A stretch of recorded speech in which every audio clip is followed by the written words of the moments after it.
Sa kaugnay na balita, nais namang linawin ng DILG ang mga nilalaman ng Temporary Protection Order sa KOJC.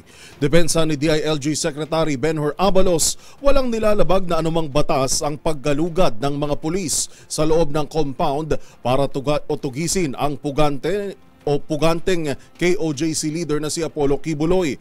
Pakinggan natin ang balita ni Kyle Bulyas.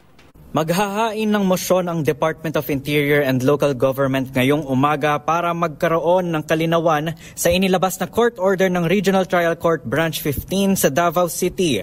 Ayon kay Secretary Benhur Abalos, kailangang linawin ang nakalagay sa court order gayong naaayon naman sa batas ang operasyon ng kapulisan sa loob ng compound ng Kingdom of Jesus Christ para arestuhin si Pastor Apollo Kibuloy.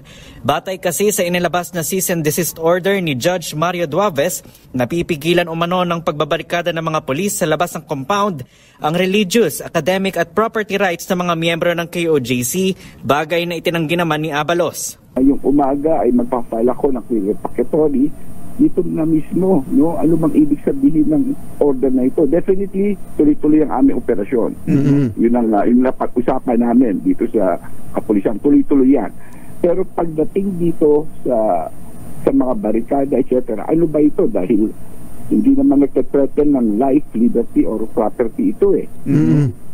Pangalawa, yung tinatawag na writ of amparo, hindi nag-a-apply ito when the Complaint Act is lawful and in accordance with valid court processes. This is a continuing police operation to implement a warrant of arrest. Bukod dito, binigyang diin ni Abalos na walang nakasaad sa kautusan na ihinto ang pagtugi sa loob ng compound para hanapin ang puganting pastor.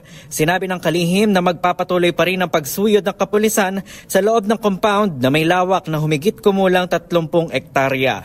Para sa MBC TV Network News, ito si Kyle Bulyas, una sa Pilipinas, una sa Pilipino.